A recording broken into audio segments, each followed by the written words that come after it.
إذا السلام عليكم في فيديو جديد من فيديوهات مدرسة، ودائما في الوحدة الرابعة لعلم وراثة السكينة.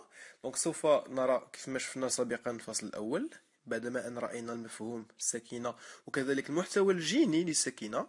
في الفيديو نشوف قانون هاردي وينبرغ. إذا قانون هاردي وينبرغ ماذا يقول؟ الترددات ديال الأنماط الوراثية وكذلك ديال الحليلات تبقى ثابتة مهما تعددت الأجيال والتزاوجات. مهما تعددت التزاوجات وتعاقبت الأجيال، عقلوا مزيان على الثابتة، حيت هذا هو المبدأ الأساسي اللي عندنا. إذا يتم تحديد ترددات الأنماط الوراثية اعتمادا على ترددات الحليلات، وذلك بالطريقة التالية. إلا اعتبرنا أن بوتي بي هو اف دو غران تا، بوتي كو هو اف دو بتي تا، واذا خدينا بعين الاعتبار المتطابقات الهامه اللي بي زائد كو كتساوي واحد، بالنسبه للتردد، وكذلك المتطابقات الهامه اللي عندنا، تكون عندنا اف دو غران تا هي بي او كاري، اف دو غران تا بتي تا هي دو بي كيو، اف دو بتي تا هي كيو او كاري. عقلوا على هاد لي ريزولطا مزيان حيت هما نطبقوهم. اذا قانون هاردي ويربرغ يستلزم شروط باش يكون نقدروا نطبقوه. الشروط لتطبيق قانون هاردي ويربرغ. السؤال ديالنا: ما هي هذه الشروط؟ إذا الشرط الأول هو أن الساكنة خص تكون مكونة من كائنات ثنائية الصيغة الصبغية.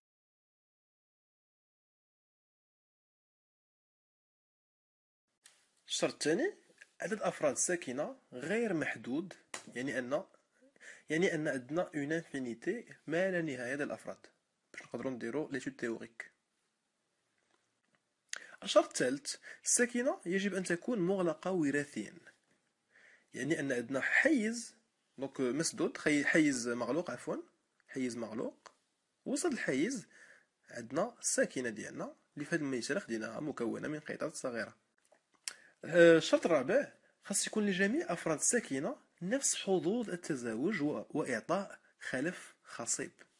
يعني كتلاحظوا هنايا ان فوالا لا فيميل راه حايره ما بين لي دو مال، ما بين الذكرين، وهاد الجوج عندهم نفس الاحتمال باش يتاكوبلاو باش يتزوجوا معها. ولكن كذلك خص يكون عندنا كاع الساكنه ديالنا ما تكونش عقيمه، ومن الممكن يكون خلف خصيب. الشرط الخامس هو غياب الطفرات والتغيرات الوراثيه اثناء تشكل الامشاج. كنلاحظوا في المجموعه ديال الحيوانات المنويه ان عندنا واحد الحيوان المنوي اللي مختلف عن خوتو. هذا الحيوان المنوي هذا ما خصوش يبقى، حيت فيه طفره او ما يسمى بتغير وراثي.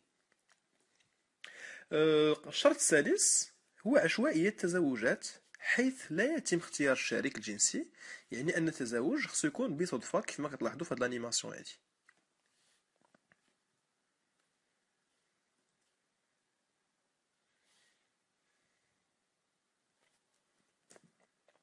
إذا بعدما أن رأينا شروط تطبيق قانون هاردي وينبرغ، دابا نشوفوا التعليل ديال هذا القانون. ولذلك نعتبر حيز من الفضاء حيز أصفر عمرناه بسكينة ديال الفئران. كتلاحظوا عندها أنماط وراثية مختلفة، وكتكون لي هذه السكينة الجيل الأبوي ديالي. نشوفوا أمشاج ديال الجي زيرو، نلقاو فيها أمشاج ذكرية وأمشاج أنثوية.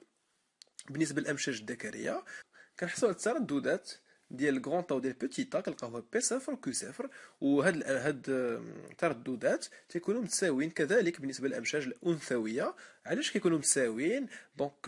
حيت طبقنا هنايا شرط من شروط تطبيق قانون هاردي وينبرغ. من بعد ما كان تزاوج ما بين هاد الامشاج الذكريه والامشاج الانثويه، حصلنا على شبكة تزاوج تالية ديال الجيل الأبوي جي صفر، وكنحصلوا فيها حسبنا هاد النتائج هادو بطريقة اللي شفناها في الدرس ديال القوانين الإحصائية اللي عندكم في دروس مدرسة كذلك. وكنلقاو هنايا الترددات ديال الجيل جي واحد. اذا نشوفوا في البقيه ديال الفيديو كيفاش لقينا هاد النتائج. علاش التردد ديال النمط الوراثي غران تا هو بي 0 او كاري، علاش التردد ديال النمط الوراثي غران تا بتي تا هو بي 0 كيو 0 اي انسي دو سويت. غنعرفوا علاش في الصفحه القادمه.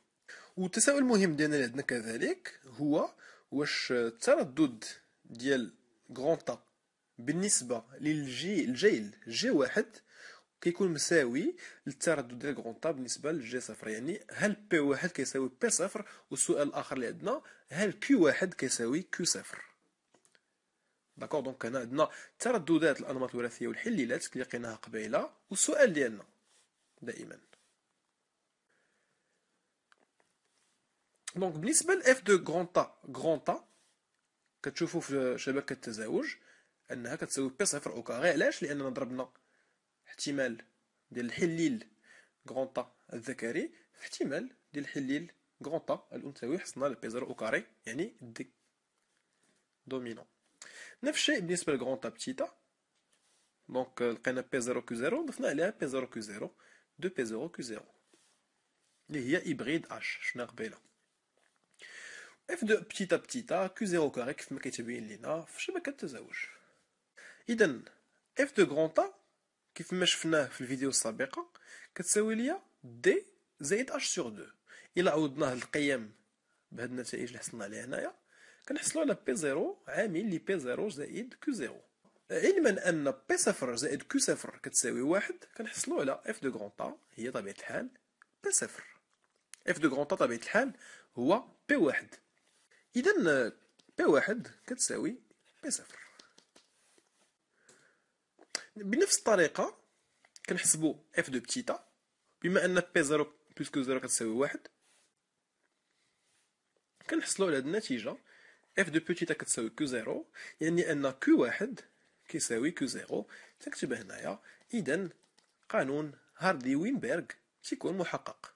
وبما أن طبقنا هاد الخاصية من الجيل جي صفر للجيل جي واحد، فالجيل جي واحد براسو يقدر يكون جيل أبوي بالنسبة للجيل جي جوج جي ثلاثة انسي دو سويت.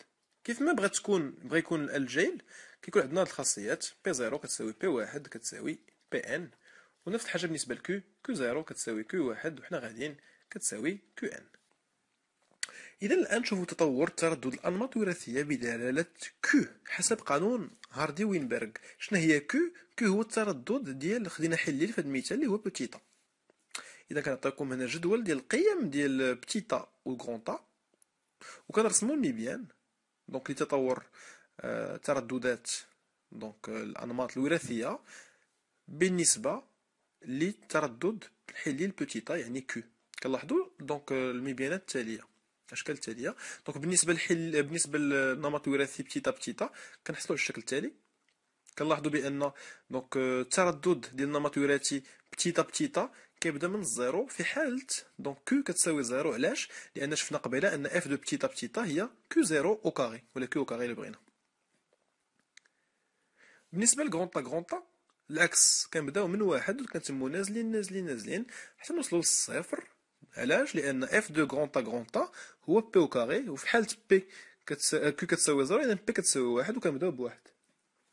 الحالة الأخيرة غرونطا بتيتا، النمط الوراثي غرونطا بتيتا كيبدا ليا من الصفر وكيهبط ليا للصفر. كنذكركم ان اف دو غرونطا بتيتا هو جوج عامل لي بي صفر في كيو صفر، وكنلاحظوا بان اف ديال غرونطا بتيتا كيساوي 0.5 لما دونك كيو يعني اف دو بتيتا كيساوي 0.5. اذا كنعطيكم واحد الملاحظه اخرى، هي الحاله الخاصه. كنلاحظوا حاله خاصه على مستوى ديال النقطه اللي كنشير ليها الان. دونك هذه الحاله الخاصه في المبيان يظهر قيمه كيو كتساوي 0.5 داكوغ، اي بي كتساوي 0.5. دونك فاش كتساوي بي 0.5 كيو كتساوي 0.5 اي فيس فيرسا. اذا في هذه الحاله تتكون فيه ترددات كالتالي. كتلاحظوا بان غرونطا بتيتا التردد ديالو شحال كيساوي، كندير هنا اسقاط كنلقاو 0.5. نفس الشيء بالنسبه لغرونطا كنلاحظوا ان دونك فاش كنديروا اسقاط كنلاحظوا 0.25. نفس الشيء بالنسبه بتيتا 0.25. دونك انا نلخص الريزولتا تاعنا اف دو غرونطا كتساوي اف دو بتيتا تيغال 0.25 و اف دو غرونطا بتيتا كيساوي 0.5. وهذه هي حالة خاصة تتشابه في حالة تزاوج بين فردين مختلفين الاقتران من الجيل الأول اللي كنا تلقاوه في القوانين الإحصائية حالة الهوجن الأحادية والسيادة التامة.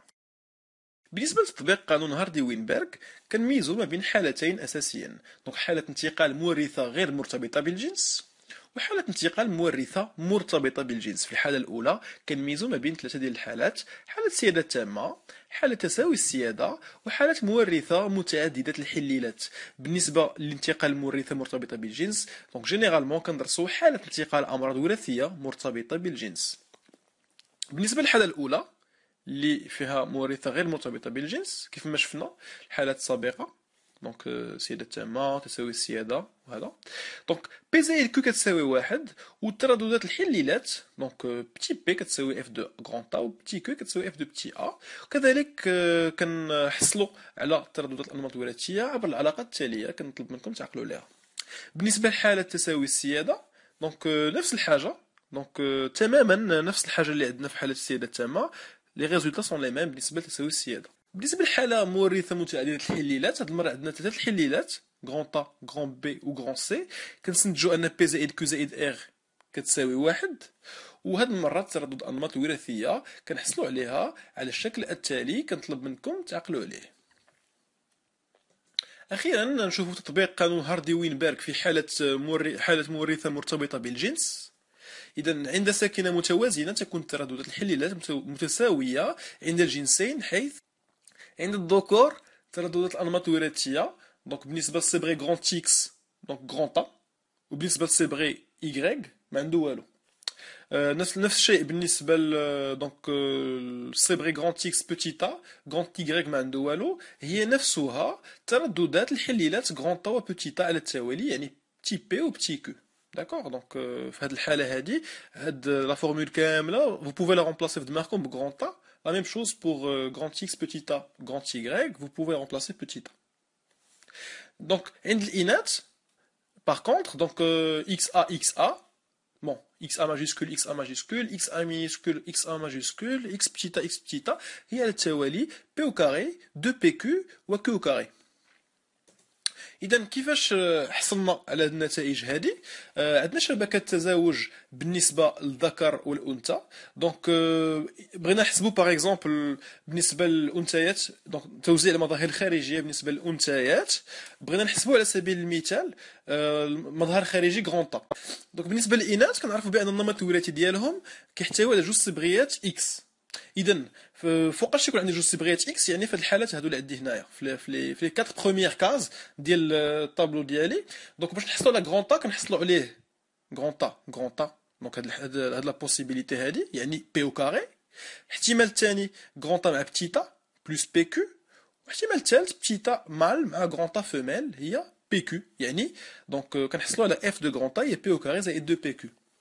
بالنسبه لبتيتا دونك نفس الشيء، نفس العمليه اللي كنقوموا بها كنلقاو ان بوتيتا كنحصلوا عليها اونيكمون في هاد لاكاز هادي، يعني ان اف دو بوتيتا هي كيو كاري. اذا باش نحصلوا على الذكور هاد المره خصنا اكس وخصنا ايغريك. دونك ايغريك كتكون عندنا اونيكمون عند الذكور. اذا كنشوفوا دائما كنشوفوا هاد العمود هذا مع غران تيكس. دونك بالنسبه للمظهر الخارجي غران تا عندنا حاله وحده اللي هي بوتي بي، وبالنسبه للمظهر الخارجي بوتي تا عندنا حاله وحده هي بوتي كو.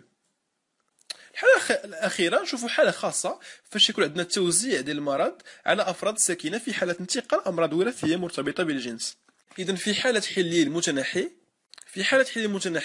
دونك بواسطة الجدول كنحصلوا على النتيجة التالية. دونك بتي كو هو تردد الذكور المصابين، وكيو كاري هو تردد الإناث المصابات.